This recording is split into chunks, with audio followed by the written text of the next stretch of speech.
presented by Million Music World.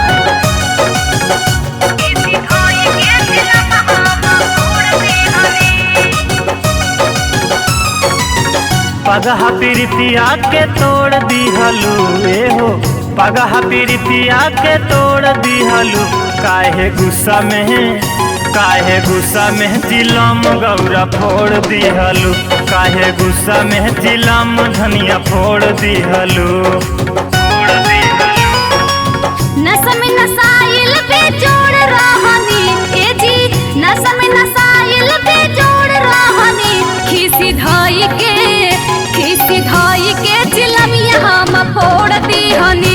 खीसी धाई के जिलम हम फोड़ दीहनी।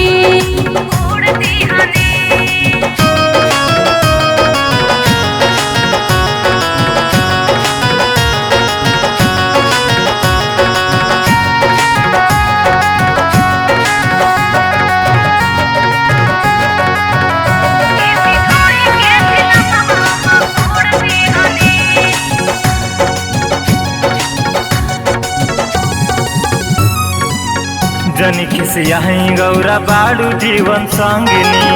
रहे का कसूर बस गांजावे त मांगनी। भर सावन गांजा भांग छोड़ दी बलम जी, न त नैहर चली जाइब सुनी हम जी। जनी खिसिया गौरा बाड़ू जीवन संगिनी। रहे का कसूर बस गांजावे त मांगनी। भर सावन गांजा भांग छोड़ दी बलम जी, न त नैहर चली जाइब सुनी हम जी। हम जानी हमसे मुँह मोड़ लिहलू ए हो, हम जानी हमसे मुँह मोड़ लिहलू। काहे गुस्सा में जिलम गौरा फोड़ दिहलू। काहे गुस्सा में जिलम धनिया फोड़ दिहलू। मीठा मीठा बोल के जने फुसलाई, मीठा मीठा बोल के, मीठा मीठा बोल के जने फुसलाई। बोल चोरी जानी कर के गांजा माला पाई, बोल चोरी जानी कर के भांग पिसवाई।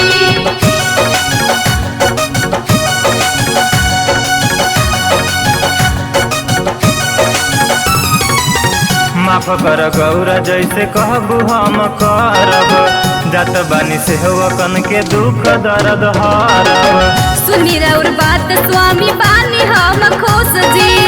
मैं के न जाइब रउआ रही न मायूस जी। माफ कर गौरा जैसे कहबू हम करब। जात बानी से होकन के दुख दर्द हरब। सुनी रउर बात स्वामी बानी हम खुश जी।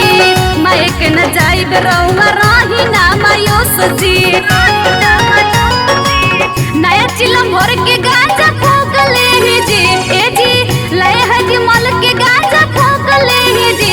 स्वामी गुस्सा होई हमरा से त थूक दे जी।